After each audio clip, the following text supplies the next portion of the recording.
Hi, come along with my sisters and I as we head out on a 6-day walking tour of the Cotswolds. Now, we are going to leave London, headed to the first stop, Moreton in Marsh, and we are traveling with Active England Tours.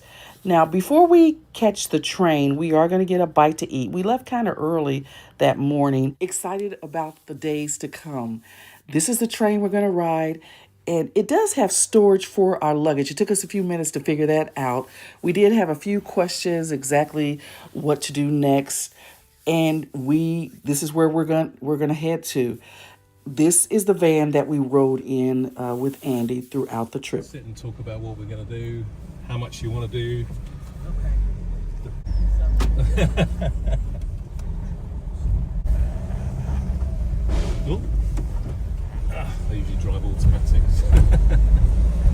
Yep, but you never lose a stick. But no, I'm used to the stick on the right though, so that'd be a problem too.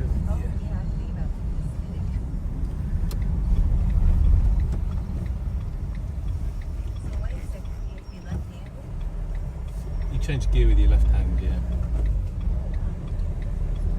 So this is Moreton in Marsh, where you'll be staying for 3 nights, I think. The Bell Inn there, J.R.R. Tolkien used to drink in there all the time.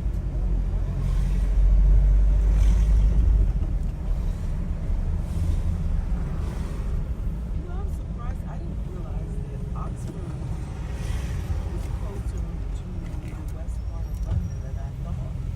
Yeah. For some reason in my head it was further out. It's 40, well, it's about 40 miles. It's about an hour's drive.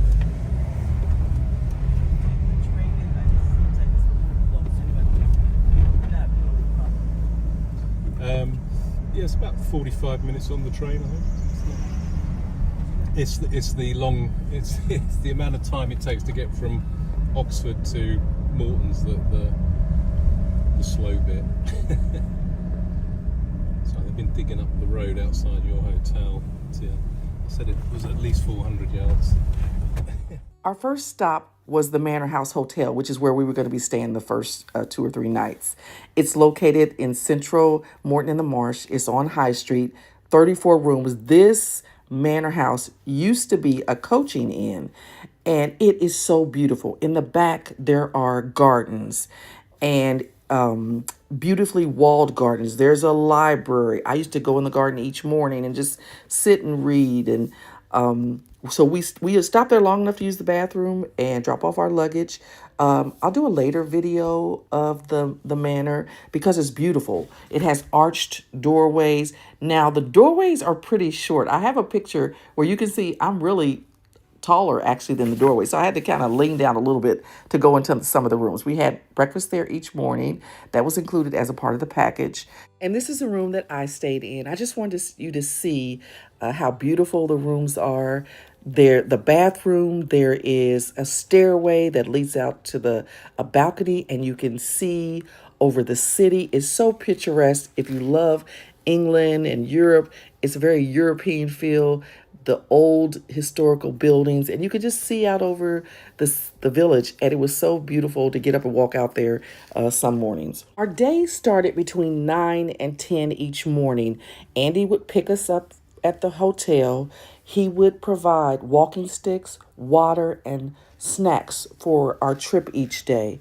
And then we would go to a location, usually a cafe, where we would have drinks, or whatever you wanted to purchase, maybe a snack, but we usually had breakfast at the hotel. This is where we would have breakfast at the hotel. It overlooked the garden. And here is some of the food. We had dinner there the first night. That was included as our part of our package with Active England. And this is some of the food items that I thought were so pretty. Everybody said the food tasted real good. Look at that dessert. I'm not sure exactly what that was called. I have to ask my sisters again. Okay, we are on a walk. And I'm going to let you guys just be in the walk with us in some of these videos, because that's the whole point. This was a walking tour. It was on my sister Sylvia's bucket list.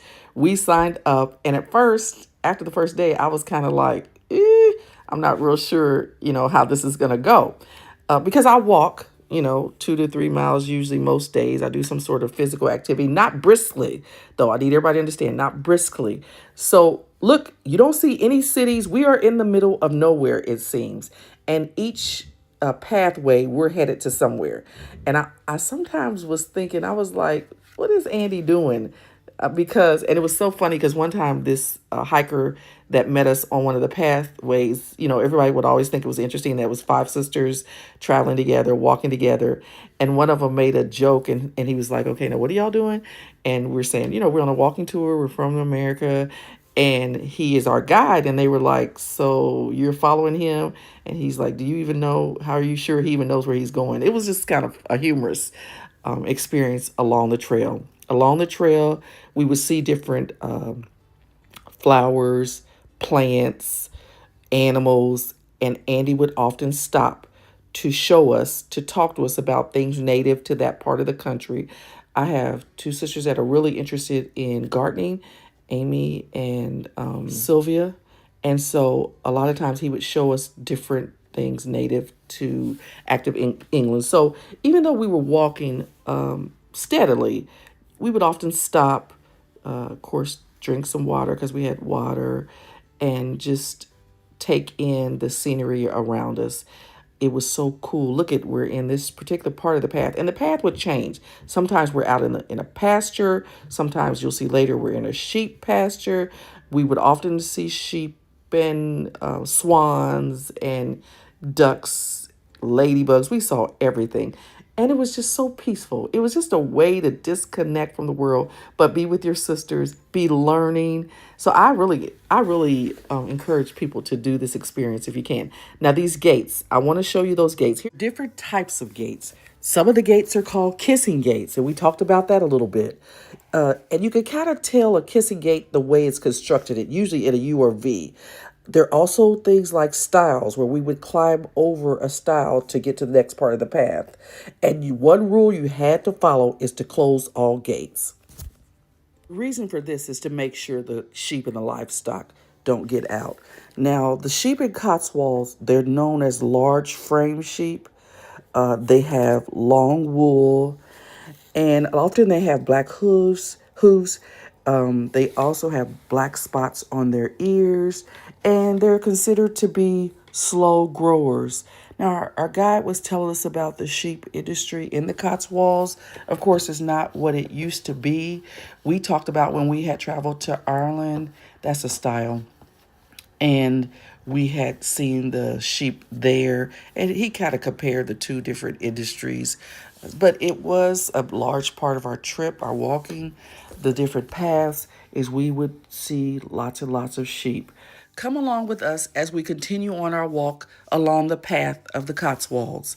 In my next video, we'll look at the Heidecote Gardens, where we'll see beautiful, what they call rooms. The garden is broken up into rooms, and you'll see all kind of sculptures and plants and just beautiful scenery in this garden. But for now, enjoy, and we'll see you in the next video.